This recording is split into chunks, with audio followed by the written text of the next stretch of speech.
Like my other colleagues and members opposite, I also record my good wishes to the people of Canterbury, my admiration for their resilience, the ability to work so hard and to come together at this time, and the way in which all the members of Parliament from the area are pitching in together to bring assistance to that particular city. Mr. Speaker, I have not gone to Canterbury and I don't want to be a tourist, but when the time is right, I shall go and visit my community and express my good wishes to them personally. But I know that my colleagues there are doing an excellent job. Mr. Speaker, I also want to focus on another event that's about to occur, and this is the tax switch, the GST increases coming up, and the certainty of increasing costs, especially for the most vulnerable. The last member who spoke, Mr. Speaker, believed that this actually was scaremongering. Well, I would like the member to explain where is the scaremongering, because indeed what the other side has done, Mr. Speaker, is engaged in intellectual dishonesty by taking a particular case and not taking account of all of the effects on that particular family that will come on the 1st of October.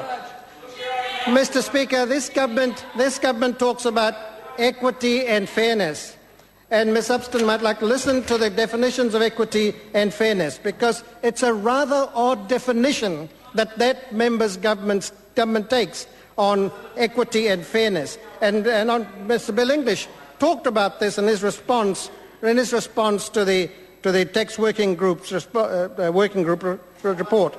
He said that changes would have to meet the test of equity and fairness. Well, the chickens are coming home to roost, because the time is nigh when people will begin to see their pay packets. They will go to supermarkets. They will buy groceries. They will look at the expenses as they're going up, and they will wonder, where is that myth that members opposite have put forward that everybody will be well off? Because they won't be. People simply do not believe that.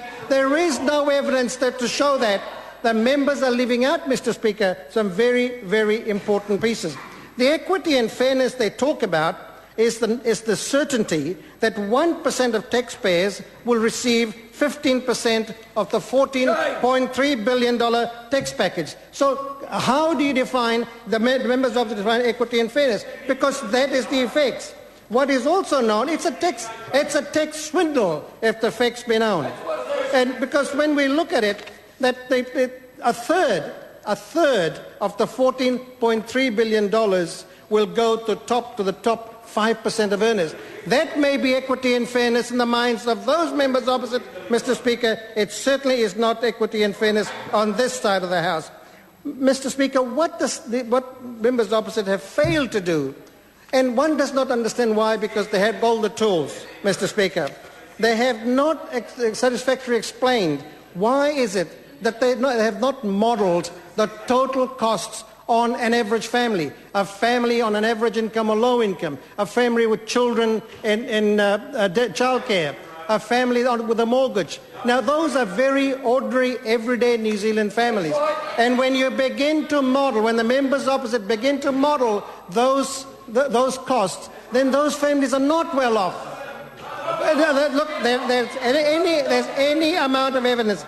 And then, of course, Mr. Speaker, we do know that this opportunity will be taken by many others to go beyond what the GST will do.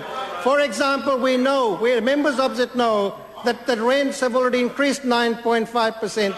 In addition, 47% of landlords say they will increase rents further, as they go forward. Rates have increased 6.4%. Assume when you look at the increase of that on the average person with a home, the $50,000 income, that's it. A member might have known that. GP fees went up 6.5% last year. Has that been factored into all of the costs that's going to happen?